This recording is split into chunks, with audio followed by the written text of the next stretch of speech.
মৌন বা নীরবতা কোনো দুর্বলতা নয়, এটি একটি খুবই শক্তিশালী আত্মনিয়ন্ত্রণের মাধ্যম।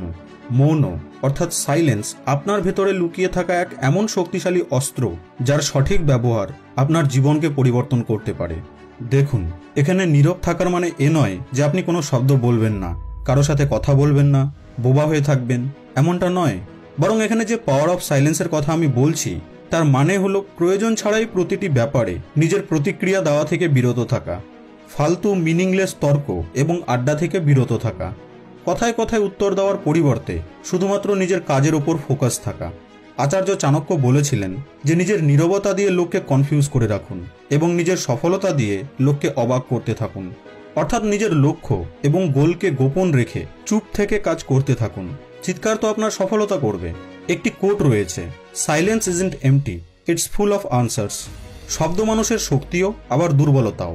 আর এই শব্দ আপনার জন্য শক্তি হবে নাকি দুর্বলতা তা এই বিষয়টির উপর নির্ভর করে যে আপনি কখন, কোথায় এবং কিভাবে এই শব্দকে ব্যবহার করছেন। একদিকে সঠিক সময়ে, সঠিক জায়গায় এবং সঠিক শব্দের ব্যবহার আপনাকে বহু সমস্যা থেকে বাঁচাতে পারে। আবার এরই অপর দিকে ভুল জায়গায়, ভুল সময়ে বলা অপ্রয়োজনীয় শব্দ আপনার জীবনের সমস্যাও তৈরি করতে পারে। দ্রৌপদীর প্রয়োজন ছাড়াই বলা শব্দ যে অন্ধের ছেলে তো অন্ধই হবে ছিল মহাভারতের যুদ্ধের অন্যতম কারণ। বহু নেতা এবং ফিল্ম স্টারদের তো এইরকম হাজার হাজার উদাহরণ রয়েছে। এদের দ্বারা বলা সামান্য কিছু ভুল শব্দের কারণে এদের অনেকের ক্যারিয়ারও নষ্ট হয়ে গেছে। সাধারণত লোকেরা নিজের শব্দকে অন্যকে নিচু দেখানোর জন্য এবং নিজেকে বড় দেখিয়ে প্রভাব বিস্তার করার জন্য ব্যবহার করে। আর এটি করতে গিয়ে বেশিরভাগ ক্ষেত্রেই তারা এতটা ফালতু কথা বলে ফেলে যে পরে নিজেরই বলা শব্দের কারণে সে বহু বিবাদে ফেসে যায়। মনে রাখবেন যে শব্দকে প্রস্তুত করে মুখ দ্বারা উচ্চারণ করা একটি আর্ট, আর সঠিক শব্দকে বেছে প্রস্তুত করার কিছু নিয়ম আছে। বেশি কথা বলার লস অনেক এবং কম কথা বলার প্রফিট অনেক। বলতে তো তারা সবাই জানে যার কাছে জীব আছে আর ভাষার জ্ঞান আছে, কিন্তু কতটা বলতে হবে, কখন বলতে হবে, কাকে বলতে হবে এবং সবথেকে ইম্পর্টেন্ট কতক্ষণ অবধি বলা যাবে না, এই বিষয়গুলিকে খুব কম লোকই জানতে পারে।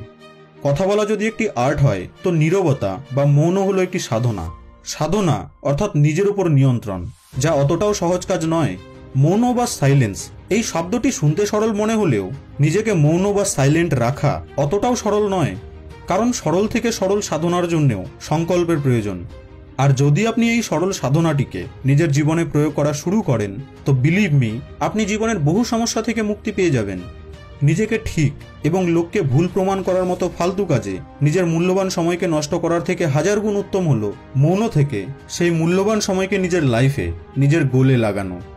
মনে রাখবেন, যারা আপনাকে বিশ্বাস করে না, যারা আপনাকে তুচ্ছ মনে করে, যারা আপনাকে পাত্তা দেয় না, যারা আপনার কেয়ার করে না, তাদেরকে বলে বুঝিয়ে কোনো লাভ নেই। তাদেরকে করে দেখিয়ে দিন। আপনার পরিণামই প্রমাণ করবে যে আপনি সঠিক ছিলেন এবং তারা ভুল ছিল। ফালতু তর্ক এবং বচসার থেকে উত্তম আপনি নিজের সম্পূর্ণ এনার্জিকে লক্ষ্যের উপর দিন এবং চুপচাপ থেকে অপেক্ষা করুন সঠিক সময়ের। তারপর আপনাকে কাউকে কোনো কিছু বোঝানোর বা প্রমাণ করার প্রয়োজন পড়বে না। মনে রাখবেন যে চঞ্চল ও বেশি কথা বলা লোকেদের তুলনায় শান্ত ও কম কথা বলা লোকেদের কল্পনা শক্তি অনেক বেশি, এদের ডিসিশন মেকিং স্কিলসও অনেক বেশি। শান্ত ও কম কথা বলা লোকেদের হ্যাপিনেসও অনেক বেশি। আর শান্ত মনে নেওয়া কোনো ডিসিশন সফল ও সুন্দর ভবিষ্যৎ গড়ার অন্যতম কারণ। প্যারাডক্স, অমীমাংসিত, রহস্যময় এবং ধাঁধার মতোই আপনার নীরবতাও লোককে কনফিউজ করে রাখে, যার ব্যাপারে লোক শুধুমাত্র অনুমানই করতে পারে। মৌন থেকে আপনি কোনো ঝামেলায় না জড়িয়ে নিজের সম্পূর্ণ ফোকাসকে কাজের ওপর দিতে পারেন। সাইলেন্ট থেকে লোকেদেরকে অনুমান করতে দিন, লোকেদেরকে কনফিউজ হতে দিন। আপনি শুধু শুনুন এবং তাদেরকে অপেক্ষা করতে দিন আপনার বলার। কিন্তু আপনাকে বলতে নয়, বরং করে দেখিয়ে দিতে হবে। পরিশ্রম এত নীরবভাবে করুন যে যেন সফলতা চিৎকার করতে শুরু করে। ভিডিওটিতে বলা এই সমস্ত কথাই সম্ভব, ব্যাস আপনাকে এই মৌন বা নীরবতার শক্তিকে জানতে হবে এবং নিজের জীবনে প্রয়োগ করতে হবে। নিজের শব্দের শক্তিকে চিনতে শিখুন এবং সঠিক শব্দকে সঠিক সময়ের জন্য বাঁচিয়ে রাখুন। মৌনের অসীম শক্তি রয়েছে, এতে আনন্দও আছে। কেবলমাত্র 3 দিন এটিকে প্র্যাকটিস করার সংকল্প করে নিন। 3 দিন কোনো ফালতু কথা, ফালতু তর্ক, ফালতু বচসা অর্থাৎ প্রয়োজনের থেকে একটিও বেশি শব্দকে ব্যবহার করবেন না। কেবলমাত্র প্রয়োজনীয় শব্দ, তাও আবার যেটি আপনার জন্য প্রয়োজনীয়। তার থেকে বেশি একটি শব্দকেও আপনি ব্যবহার করবেন না। মৌনের এই অদ্ভুত এনার্জিকে ফিল করুন। মৌন থাকা এক প্রকার সাধনা, আর এই সাধনা আপনাকে আপনার ভেতরে লুকিয়ে থাকা এক অদ্ভুত শক্তির সাথে পরিচয় করিয়ে দেবে। আপনি নিজেকে এবং এই পৃথিবীকে ভালোভাবে বুঝতে পারবেন। তো আপনি কি রাজি এই 3 দিনের মৌন চ্যালেঞ্জকে করার জন্যে? হ্যাঁ বা না কমেন্ট বক্সে আমাকে অবশ্যই জানাবেন। আর 3 দিন পর যা উপলব্ধি করবেন সেটিকেও 3 দিন পরে এই ভিডিওটিতে কমেন্ট অবশ্যই করবেন। আশা করছি এই ভিডিওটি থেকে আপনি অনেক নলেজ গেইন করেছেন। ভিডিওটি ভালো লেগে থাকলে লাইক এবং শেয়ার করতে ভুলবেন না কিন্তু। আপনাদের সঙ্গে আবার দেখা হবে নেক্সট ভিডিওতে।